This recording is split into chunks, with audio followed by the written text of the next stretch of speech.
Mhm.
Okay, hello and welcome. I apologize, I was muted earlier. Hello and welcome to this LinkedIn live chat.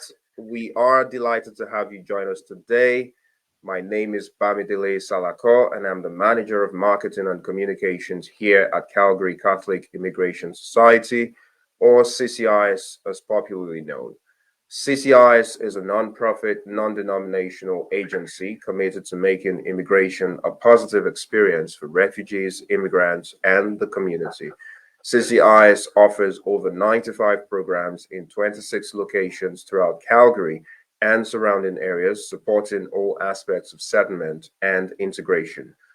This live conversation we're having today is an extension of our employment services, which supports the seamless integration of newcomers into the Canadian workforce. This will be the first in a series of LinkedIn Live masterclasses that we hope will provide newcomer professionals with the information they need to successfully navigate the Canadian job market.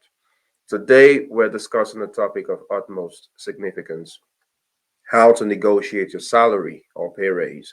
Whether you're a newcomer to Canada searching for your first job, or someone looking to navigate the complex landscape of salary negotiations and pay raises at your current workplace, this is the conversation for you to be listening into. I'm excited to be joined today by Tanya Holowitsky. She's a career and diversity services advisor with Chartered Professional Accountants of Alberta. Tanya brings a wealth of experience that spans career strategy, employment strategy, resume writing, interview preparation, training, management, recruitment, and intercultural intelligence. Throughout our discussion, Tanya will not only provide concrete advice, but also address common myths and misconceptions that often surround salary negotiations.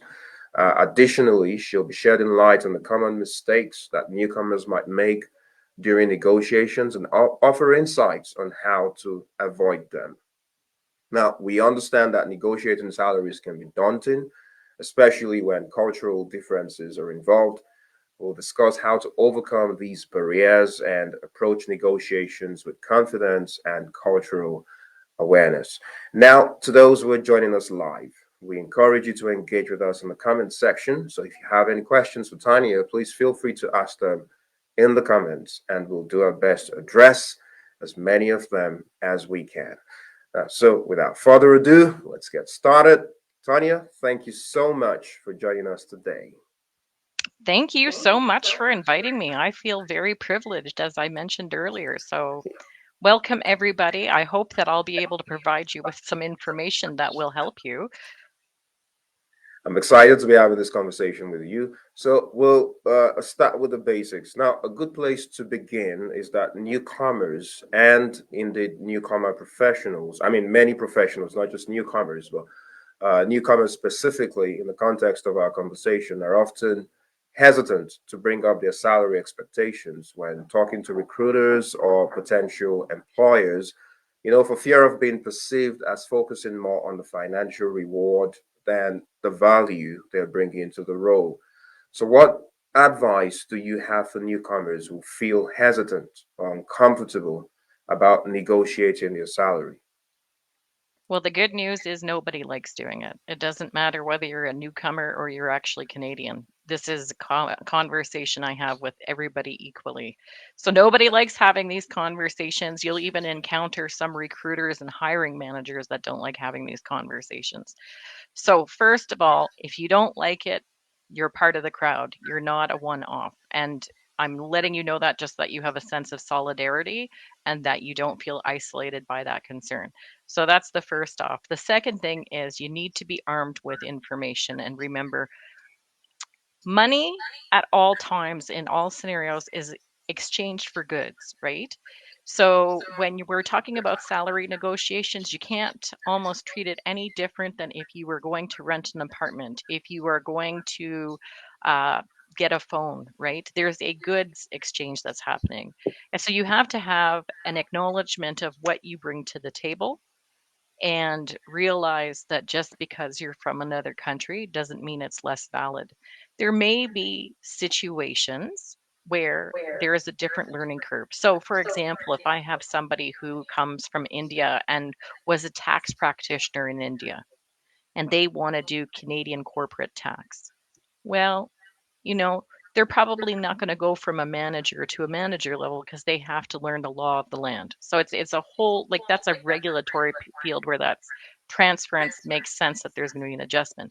But if I am, for example, a senior accountant in audit and I was working for KPMG, well, just about anywhere, Hong Kong, and I come to Calgary and I'm in audit, well, I'm audit is audit, right? So you have to know one, where are the real big gaps?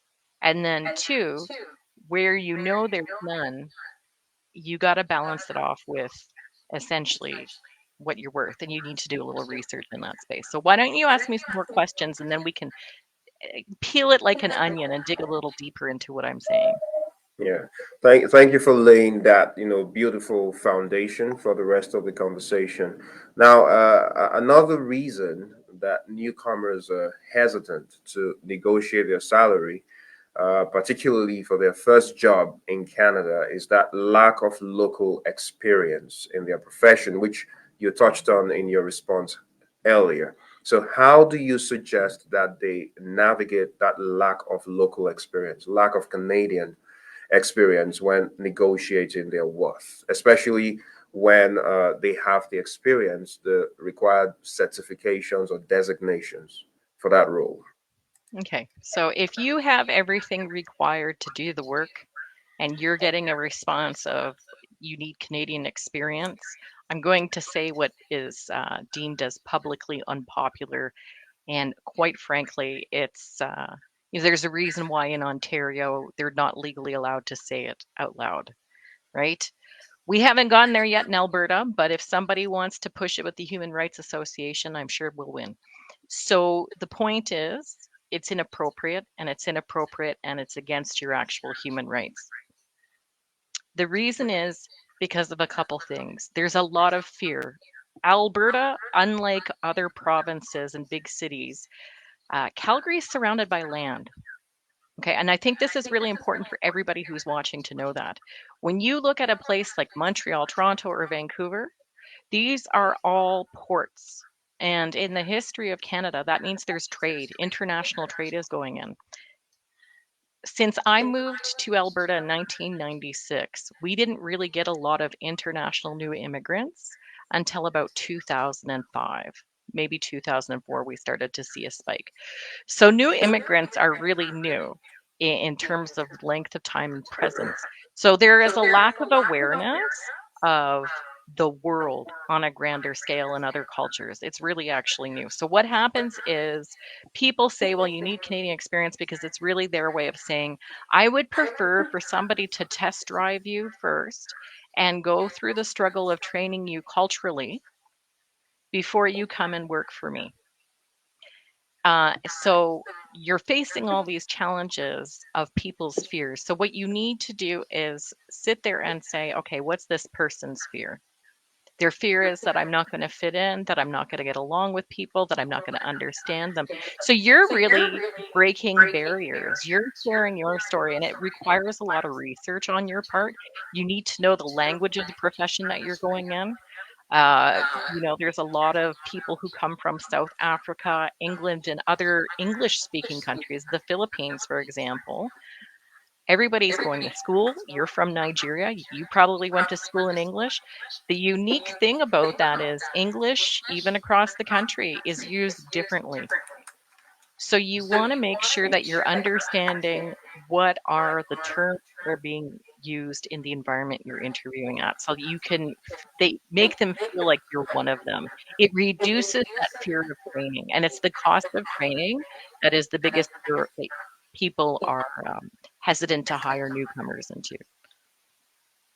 Mm, interesting. Now, the beautiful thing is that organizations like ours, CCIs, we do have incredible programs like the Employment Communication Workshop and the Career Bridge Workshop that helps to bridge whatever skills or cultural gaps that newcomer professionals may have come to Canada with. You get to learn about things like Canadian workplace culture, the importance of soft skills in addition to whatever technical skills and experience that you may already possess. So for newcomers who are ready I mean, they've probably had an interview or series of interviews. They've demonstrated their value. Now they're going to come to the table to negotiate that salary or compensation package. What are some of the key strategies that they should consider when negotiating their starting salary in a new job market like Canada? I mean, it's a new job market to them in Okay, Canada.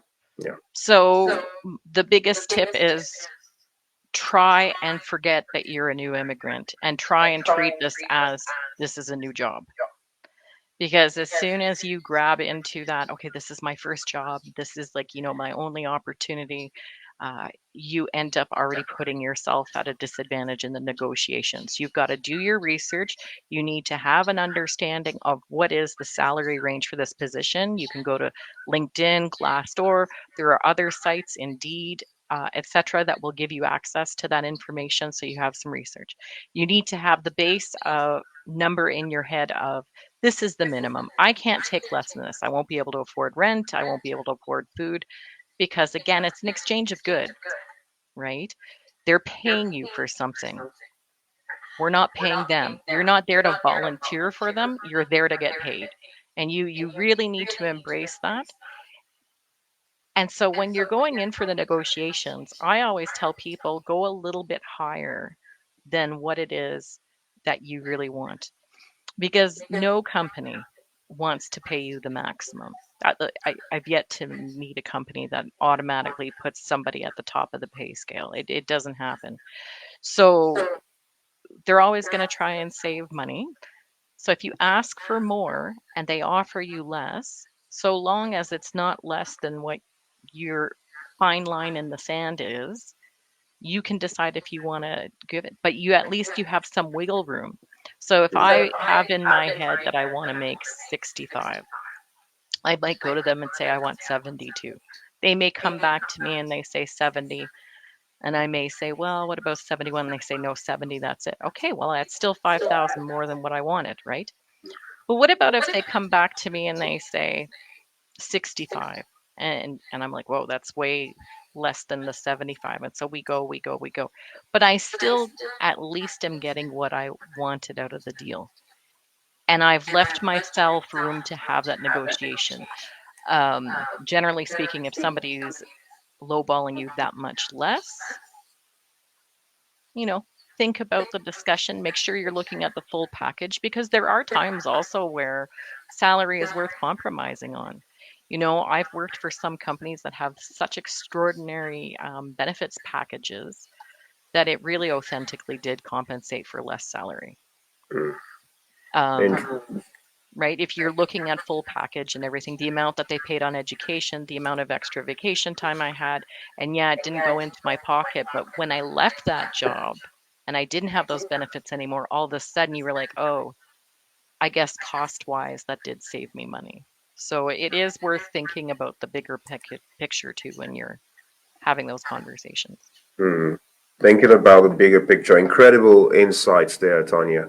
Um, how can newcomers manage their expectations? I mean, setting realistic expectations when it comes to negotiating for salary.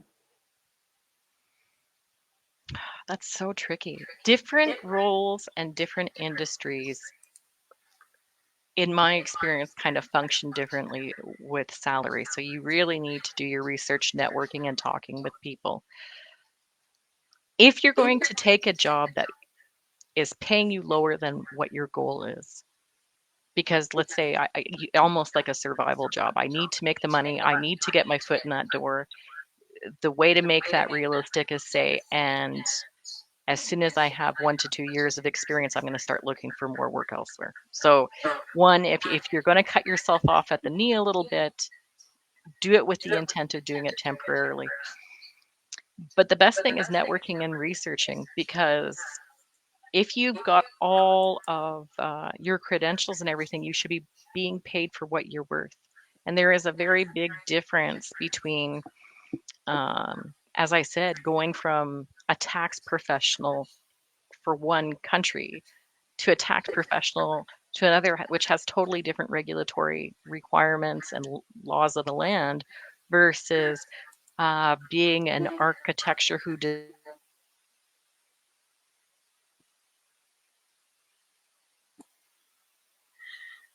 Okay, it looks like Tanya's frozen a bit there. While we walk to sort that out, if you're just joining us, we've been discussing practical tips to help newcomer professionals negotiate their salary or pay raise in Canada. And I've been speaking with Tanya Holowitsky, who has occupied both sides of the table, both as a recruiter and a trusted advisor to professionals on matters such as salary negotiation, resume writing, and more. So if you do have any questions for us or for Tanya, please feel free to ask them in the comments. We hope we can get her back here and continue the conversation. We'll do our best to address as many of those questions you have as we can towards the end of this conversation. But just so you know, CCIS is a nonprofit, non denominational agency committed to making immigration a positive experience for refugees, immigrants, and the community. And we have over 95 programs that we offer through 26 locations all across Calgary and surrounding areas where we're supporting all aspects of newcomers settlement and integration. This live conversation that we're having around salary negotiation is an extension of our employment services that support the seamless integration of newcomers into the Canadian workforce. We do have a series of programs like the Employment Communication Workshop that you can sign up for, and the Career Bridge Workshop that help newcomers bridge whatever knowledge or cultural gaps that may exist to support them with entering into the labor market here in Calgary and surrounding areas. So you learn things like Canadian workplace culture, soft skills, you enhance your presentation skills, and you take on all, I mean, you do interview practice, resume writing, Canadian style. You get to learn about some of the things that we are discussing today that better positions you to be able to go into those job interviews more confidently and rest assured that you will get the outcomes that you're looking for.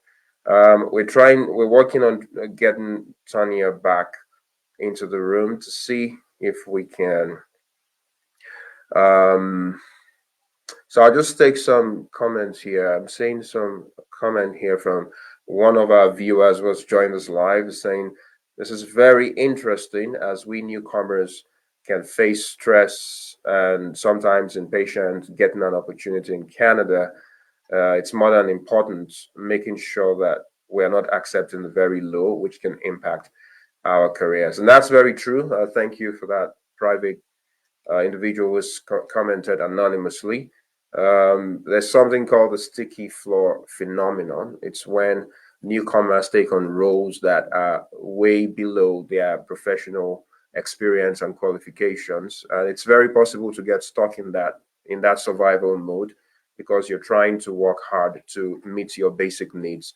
But the beautiful thing is that if you have your eyes fixed on your primary goal, which is to transition into your pre-immigration career, your pre-immigration field, or even if it is to, get yourself working in a role that is commensurate with what you had before you moved to Canada. Whatever temporary jobs, transitional jobs you have to work on, you give that the utmost best you can, and you view it not as an obstacle, but as a launching pad, a springboard to where you want to go to, a foot in the door, like Tanya mentioned earlier. So it's important that while you're managing your expectations in the moment and taking on those transitional roles and earning salaries that may not be commensurate with your professional experience, your qualifications, it's important that you have your eye on that ultimate goal of eventually transitioning into that desired role for yourself. But it seems that we're having some difficulty getting Tanya back on. Um, we'll see if we can. Okay, I think she's about rejoining. Tanya, can you hear me? I can hear you. Okay, we can't see you yet though. It appears Going on here? Come on, guys. Apparently, my cute technology's getting excited yeah, here. that's the tyranny of technology. It can be sometimes quite unreliable, regardless of your best laid plans. But Let's see. No video so I entry. gradually, I don't know, it might be. Well, oh my goodness. It might be that they're going to have to stare at your beautiful face and listen to my fabulous voice. That might But be actually what ends up happening. it's great. It's great that we can hear you. So that's progress. I'm not sure. So Uh, at least we're not missing out on the incredible insights that you've been sharing with us all along. so how about I Um, keep talking while I fiddle and see if I can figure out on my end why? yeah, absolutely, that works. Because it says So the video input is there. So let's just keep talking. How about? okay, no problem. Let's go ahead. So I'm seeing someone. I'm joining. I was taking comments from some of our Okay. viewers before you came in, and someone who's saying they're joining us from Saudi Arabia, and it's educated for immigrants in different countries, not just Canada. Thank you very much for that comment, Emmanuel. So, Tanya, you were talking about newcomers, managing their expectations when it comes to negotiating salaries. Did you want to continue from where you left off? Yes. So I think that the key, it boils down to this. If you know the language, the same language, and I mean like the nuanced Canadian culture language that you were referring to that your services offer, if you're speaking to them so that you're like one of them, if you're able to say, this is what I've done in the past for my past employers, and highlight things where you saved money, increased revenue, process efficiencies, save time, and essentially are treating them like a business partner and saying, like, this is what I can do for you, this is the problems I can solve for you. That's the foundation of negotiation, right? Because that's what's going to make that individual stand out compared to their peers. Because don't forget, no one likes this conversation. So if you can master this conversation, you're already outwitting at least 80% of the Canadian population you're competing against, because they don't want to have this conversation either, right? Hmm. So if Yeah. they're not even articulating their value very well, but you master being able to articulate it well yourself, that's the foundation. That is what the starting and the launching point is. And that is also how you will be better valued. Because if you take too low, you automatically get treated like less than. Hmm. So that's interesting. come across a lot of myths, around negotiation. And what part of what we're trying to do in this conversation is to demystify that whole concept. So, are there any negotiation myths that newcomers might encounter, especially when they're talking to other newcomers, as they cut their negotiating teeth? And I mean, help us debunk, some of these myths that exist. I saw that you had asked me that question, and I was thinking to myself, well, what are the myths? I think the biggest myth I can ever think of is that you need Canadian experience. And until you Mm. get Canadian experience, you have to take less or put up with more. And that is not true. And if anything I can tell you is when that happens, it means somebody's taking advantage of you, and you do not need to be taken advantage of. To me, that is the most biggest myth to be debunked is Uh, that. that's profound because that seems to be one of the major obstacles for newcomers in terms of finding jobs that align with their professional experience and qualifications. So thank you for that. So for those seeking a pay raise within their current roles, what steps can they take to prepare for or initiate the conversation with their employer? So again, nobody likes having this conversation. So the best thing you can do is actually initiate the conversation. And we know Canadian culturally that if you don't ask, you don't get. Hmm. And we know this also from a gender perspective. Women tend to not likely ask, and then their male counterparts tend to have a huge pay discrepancy between the two because they will ask. So, the biggest thing to know in Canadian culture, you ask and then you shall receive. But you also need to go with a business case. So, every week, at the end of the week, you should have what I call a job journal, and you should be tracking how your day and your week went. Did you finish your assignments on time? Did you finish um, with a minimal amount of mistakes? Did you improve processes? Did you finish sooner? If you finish sooner, by how much?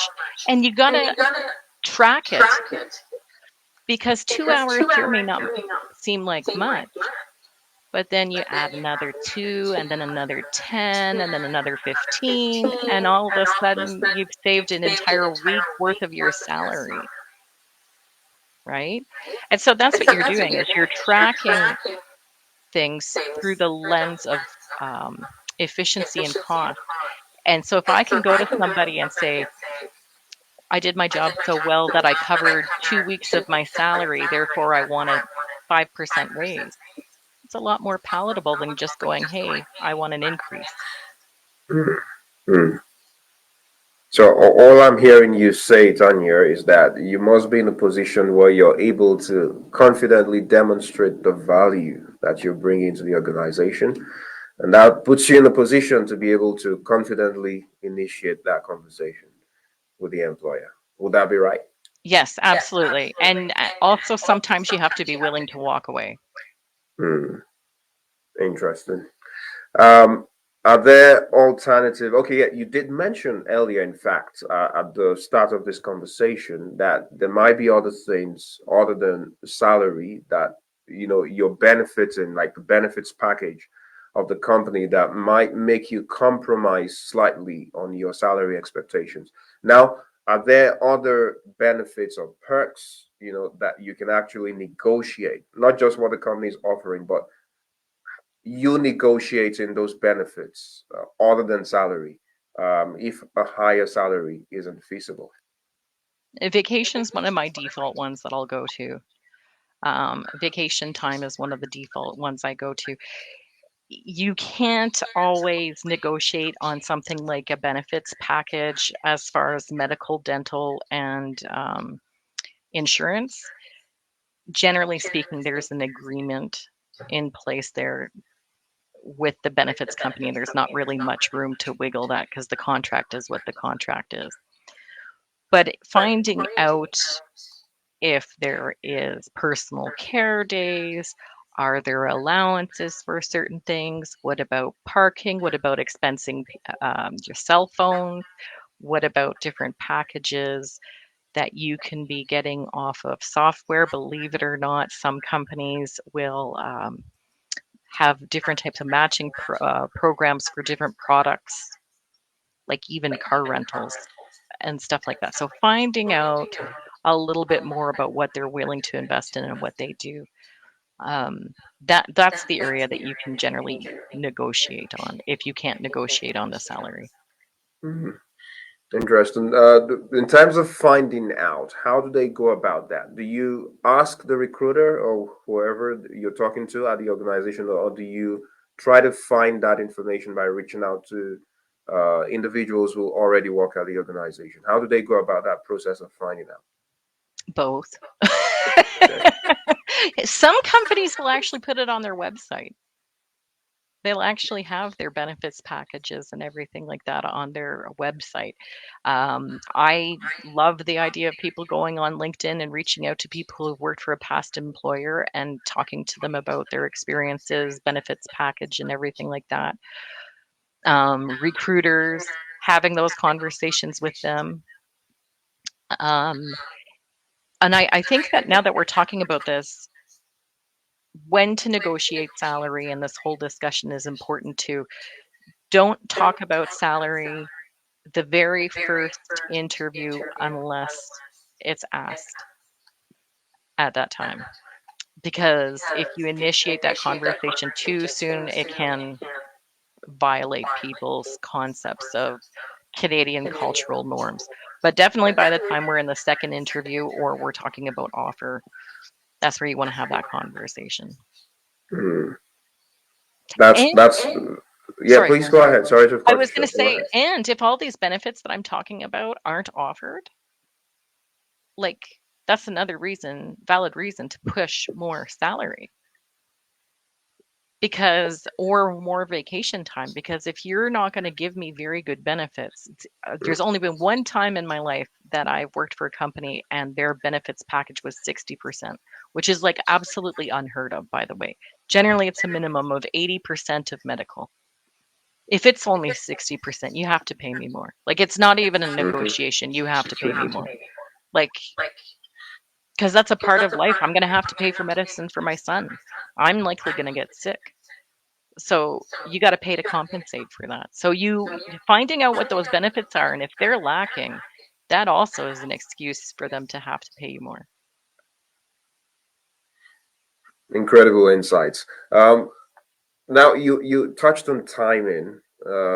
When it's appropriate, really, to negotiate. I was wondering if there are certain points in a newcomer's career, not just their first job in Canada, or perhaps they're working their first job, but how soon is it good enough, or how soon is good enough to negotiate for maybe a pay raise, for instance? Well, different companies work different ways. So you need to find out first, is there a performance plan in place for the organization? Because they'll have cycles if they have one. And it's usually by the time you're at the mid-year point where they're starting to, on their end behind the scenes, decide who's going to get a raise even though they're not at the 1 year point, but they're paying attention to these things. So you have to find out because the only time then that they're giving salary increases is based on their quarters and it'll be at the end of the year. It's not at the midpoint. So finding that out should come from the HR department. Now, if you work for a company that doesn't have proper performance review process and have all those details in place, um, then usually you look at 3 months, 6 months, 1 year. Those tend to be the points in time, but definitely at the 1 year point, that conversation become coming up. But if I'm working for a new company, pay is going to be on my mind at the 3 month. Even if I know I'm not going to get a raise at the 3 months, I'm still going to kind of bring it up and say, okay, so this has been my performance. What would you expect me to, how do you expect me to perform in the next year to get to the next level? Like just asking, gently asking questions. 6 months. So based on what you'd want to see here, And what I've done now in the last 6 months, where am I for tracking? What do I need to do? And then executing on it, obviously. mm, That's what you need to do. mm. Now, I've seen situations where individuals have had change in roles. Hmm. With the organization has offered a change in role, but not necessarily a change in salary. So how should they be approaching that? I watch lawyer videos on this. I know that sounds funny. First of all, go to YouTube and watch some lawyer videos. It's very interesting topic. If the role has changed so dramatically, you should not accept it without a pay raise right away. And even if they say it's going to be temporarily, you should be getting them to agree to pay you an increase temporarily. Otherwise, you've essentially agreed to take on more work at less pay and it Mhm. becomes harder to negotiate later on. Yeah. So then what I say is you have to have a timeline in your head. In 6 months, we're going to revisit this conversation. We're going to talk about increase of duties and we're going to talk pay. And if they brush me off, I have to make a decision. Is this something I want to walk away from? Do I want to stay here? It's content for my resume. Maybe I decide I want to do so. If I decide that's what I want to do, then what's going to happen is I'm going to keep tracking everything at that 1 year point. I'm going to have my business case again saying, no, I absolutely want to raise. But the power is to be willing to walk away. Mm. So, And for a lot of newcomers, navigating the workplace culture, because again, newcomers have come from different countries where the culture is apparently, different, obviously different from what obtains in Canada and in Canadian workplaces. So the newcomers are always, concerned about what's appropriate and what's not. What should I be saying? How should I say it? When should I say it? And you touched briefly earlier in the conversation on, Canadian cultural norms. Are there any that newcomers ought to be aware of when they are engaging in these types of conversations? having a business case is the most important thing. Having it on paper with numbers or charts, but really concrete information is absolutely necessary. Keeping track of things via email. Documentation is really the most important thing.